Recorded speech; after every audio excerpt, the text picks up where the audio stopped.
बिस्मिल्लाहिर्रहमानिर्रहीम। Dear students, आज हम डिस्कस करेंगे विलियम ब्लेक की पोएम द टाइगर की क्रिटिकल एप्रिसिएशन। टाइगर शेर या चीता की तनकीदी तारीफ या तहसीन। The tiger is the most famous and the most impressive of Blake's poems. Tiger most famous है, सबसे ज़्यादा मशहूर और सबसे ज़्यादा मौसर है ऑफ ब्लेक्स पोएम्स, ब्लेक की नज़मों का। यानी ब्लेक की नज़मों में सबसे ज़्यादा मशहूर और सबसे ज़्यादा मौसर नज़म जो है वो द टाइगर है। It is the companion poem to the lamb. ये द लैम नज़म की साथी नज़म है। In the state of innocence, the lamb to a person appears to be fit symbol of life, mild, innocent and beautiful. In the state of innocence, मासूमियत की हालत में the lamb एक शख्स के लिए appears to be a fit symbol, एक मौजू या मुनासिब अलामत ज़ाहिर होती है ऑफ लाइफ ज़िंदगी की, माइल्ड नरम या शरीफ, इनोसेंट मासूम, एंड ब्यूटीफुल और खूबसूरत। But to a person who has experienced the disappointments, लेकिन एक ऐसा शख्स जिसने तजर्बा किया हो द डिसअपॉइंटमेंट्स मायूसियों का, सारोस गमों का, एंड इनजस्टिस और ना इंसाफियों का इन लाइफ ज़िंदगी में। हिज सिंबल इज़ टाइगर, तो उसकी अलामत टाइगर है। रेस्टलेस बेआराम, फियरलेस बेखौफ, एंड रिमोर्सलेस और बेरहम। The poem begins with the speakers asking a fearsome tiger.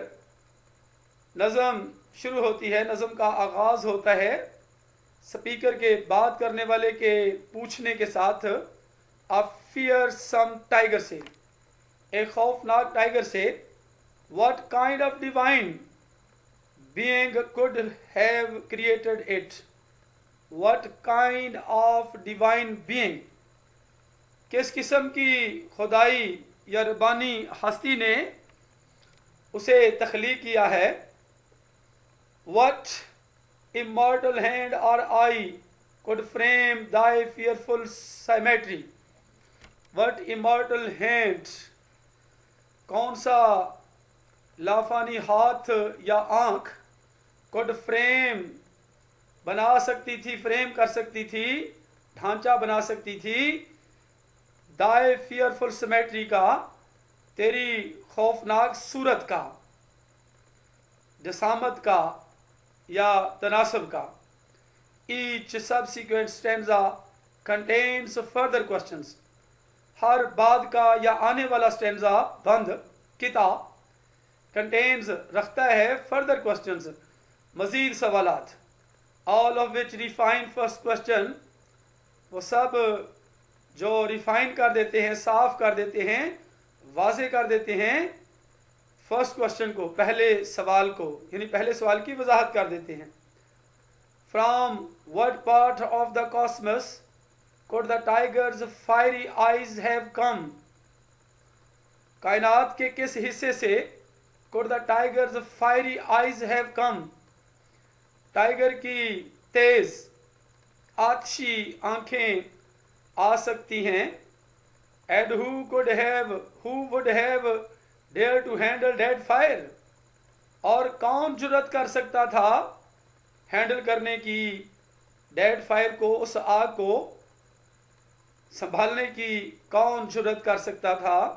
What sort of physical presence, किस किस्म की जिस्मानी मौजूदगी, and what kind of craftsmanship would have been required, और किस किस्म की कारीगरी, क्राफ्ट्समैनशिप कारीगरी,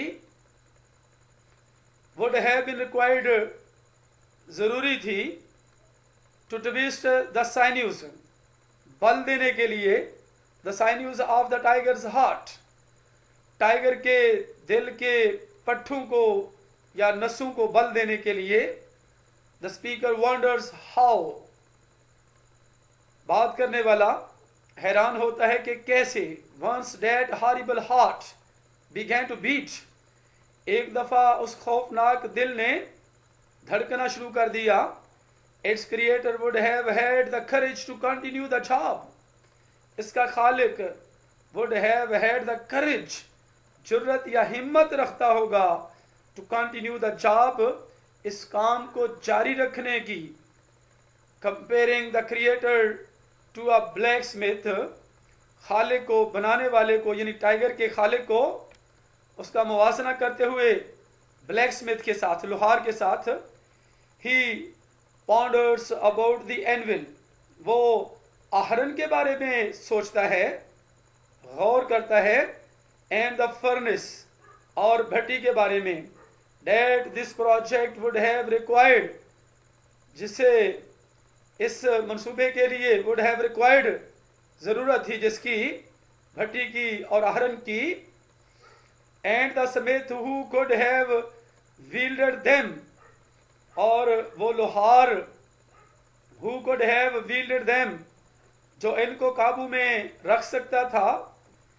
and when the job was done, और जब काम पूरा हो गया, the speaker wonders how would the creator have felt, बात करने वाला हैरान होता है कि खालिक ने कैसा महसूस किया होगा। Did he smile his work to see, क्या वो अपने काम को देखकर मुस्कुरा दिया। Could this possibly be the same creator who made the lamb, क्या ये मुमकिना तौर पर वही खालिक था जिसने लैम को बनाया, भेड़ के बच्चे को या मेमने को बनाया। The opening question annexes the theme of the poem, the opening question, आगाज करने वाला सवाल, annexes the theme of the poem, नज़म के मौजू को नाफिज कर देता है। and each subsequent stanza elaborates on this conception, और हर आने वाला किता या बंद वजाहत करता है उस तसव्वुर की, इस तसव्वुर की, दिस कंसेप्शन की। Blake is building on the conventional idea that nature like a work of art, Blake building is building, तामीर कर रहा है, ऑन द कन्वेंशनल आइडिया, रस्मी या रवाजी ख्याल पर, दैट नेचर, उस फितरत को, like a work of art, art के काम की तरह, must in some way contain a reflection of its creator, लाजमी तौर पर किसी ना किसी तरह से रखते हैं एक रिफ्लेक्शन, अक्स ऑफ इट्स क्रिएटर, इसके खालिक का, इसको तख्लीक करने वाले का। The tiger is strikingly beautiful, tiger मौसर तरीके से खूबसूरत है। Yet it is also horrific in its capacity for violence, अलबत्ता ये खौफनाक है, in its capacity for violence, तशद्दुद के लिए इसकी वुसअत में, अपनी वुसअत में, अलबत्ता खतरनाक है, खौफनाक है। What kind of a God then could design such a terrifying beast as the tiger?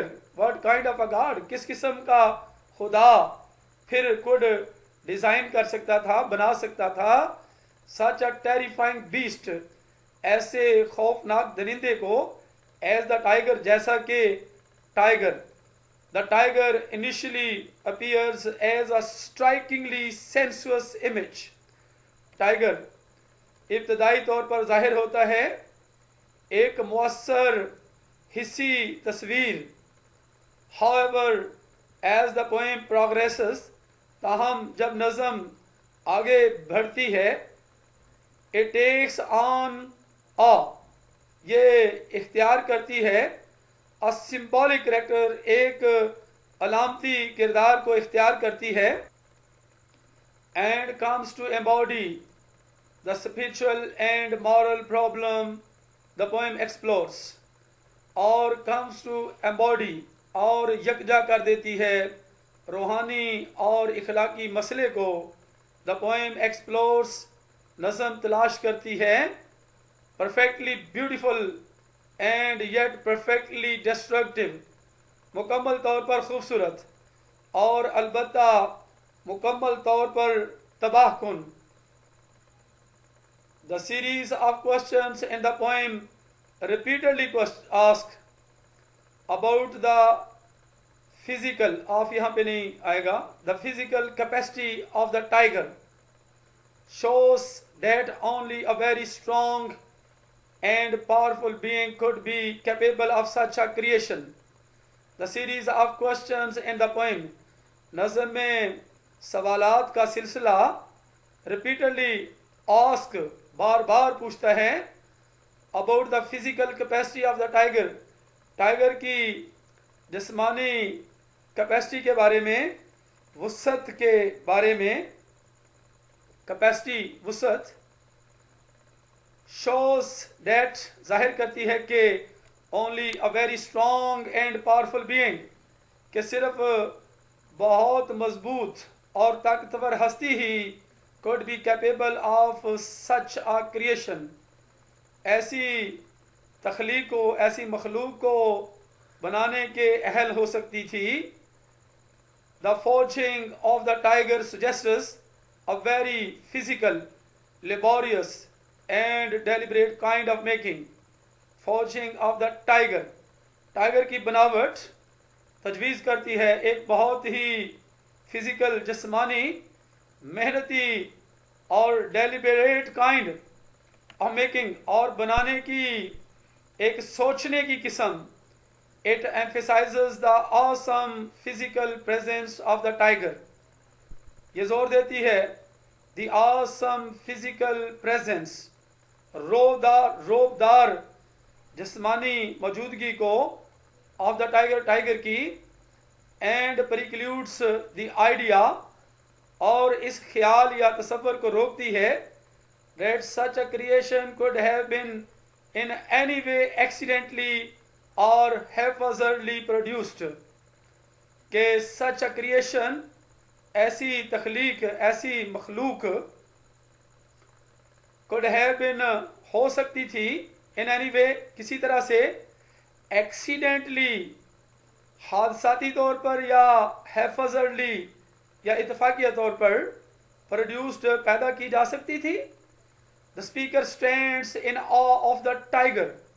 Speaker, बात करने वाला, टाइगर के खौफ में खड़ा होता है. As a sheer physical and aesthetic achievement, सरासर जिस्मानी और जमालियाती हसूल के तौर पर.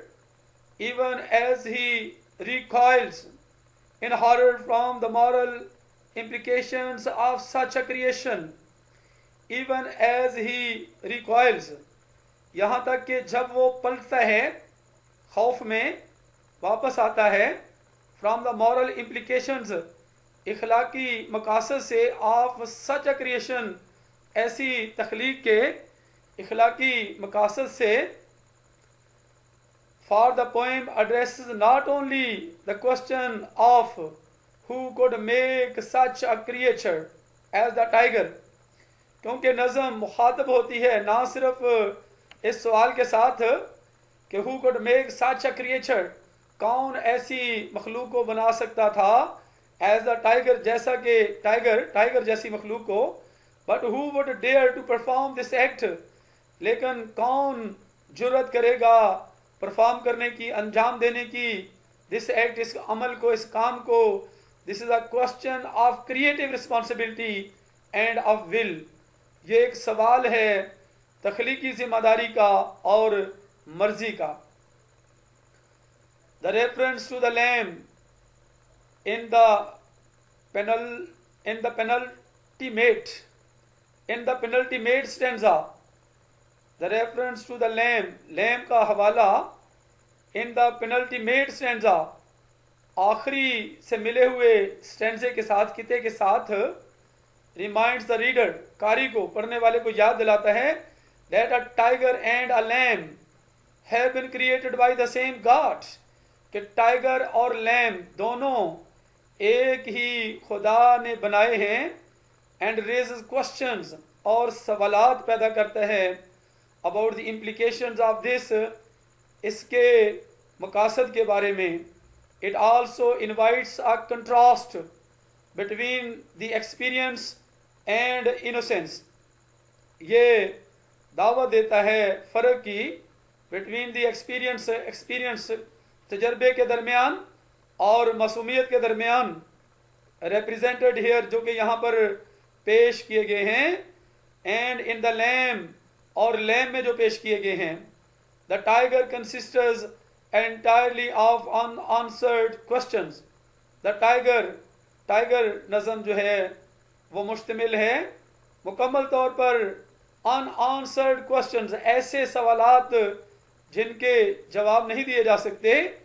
And the poet leaves the reader to awe at the complexity of creation, और शायर कारी को, पढ़ने वाले को खौफ में छोड़ देता है at the complexity of creation, तख्लीकी पेचीदगी पर. The sheer magnitude of God's power, सरासर खुदा की ताकत की असमत. And the inscrutability of divine will, और रुबानी या खुदाई मर्जी के इस्तेहकाम पर छोड़ देता है. एट द सेम टाइम, बिल्कुल उसी वक्त, the tiger also stands for revolt and revolution. Tiger बगावत और इनकलाब की नुमाइंदगी करता है, की अलामत है. Which is burning in the forest of repression, जो जुल्म या जुल्म और सितम के जंगल में जल रहा है, दहक रहा है. दो the tigers do not burn, अगरचे टाइगर्स जलते नहीं, बट हियर इट मीन्स, लेकिन यहाँ इसका मतलब है, that the colour of the skin and hairs on the body of the tiger, के टाइगर के जिस्म पर जिल्द और बालों का रंग, appear to the flames of fire, आग के शोलों की तरह जाहिर होते हैं. The tiger also symbolises the force in the soul, tiger रूह में ताकत या कुव्वत की अलामत भी है. Which is necessary to break the bounds of experience, जो तजर्बे के बंधन को तोड़ने के लिए ज़रूरी है. इन द फिफ्थ स्टैंजा, पांचवें किता में, बंद में, when the stars throw down the spears, जब सितारे नीचे नेज़े या बर्छियाँ फेंकते हैं, their instruments of strife, उनके लड़ाई के हथियार, आलात. God smiles over the triumph of the lamb, तो खुदा लैम की फतह पर मुस्कुरा देता है. इन अदर वर्ड्स, दूसरे अल्फाज में, when the Satan, जब शैतान, who symbolizes fire means tiger, जो आग की अलामत है मतलब टाइगर, and his comrades, और उसके साथी रेबल एंजल्स, बागी फरिश्ते, who were looking like stars, जो सितारों की तरह दिखाई दे रहे थे.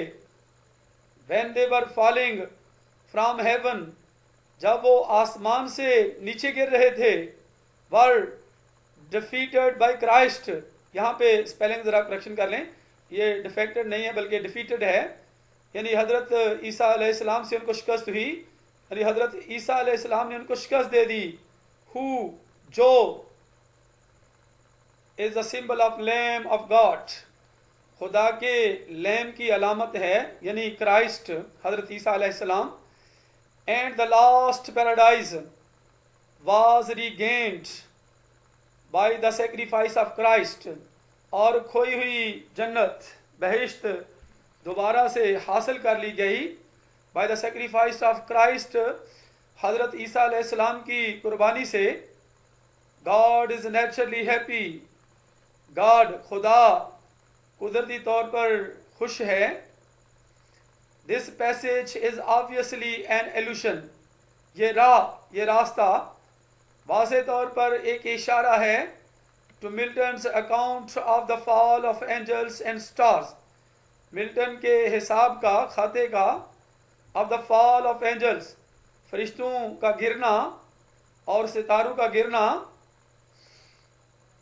डियर स्टूडेंट्स, इसके साथ ही विलियम ब्लेक की पोएम द टाइगर की क्रिटिकल एप्रिसिएशन ख़त्म होती है। तो नेक्स्ट मिलते हैं अगली वीडियो में। अपना बहुत सा ख्याल रखिएगा। अल्लाह हाफिज़।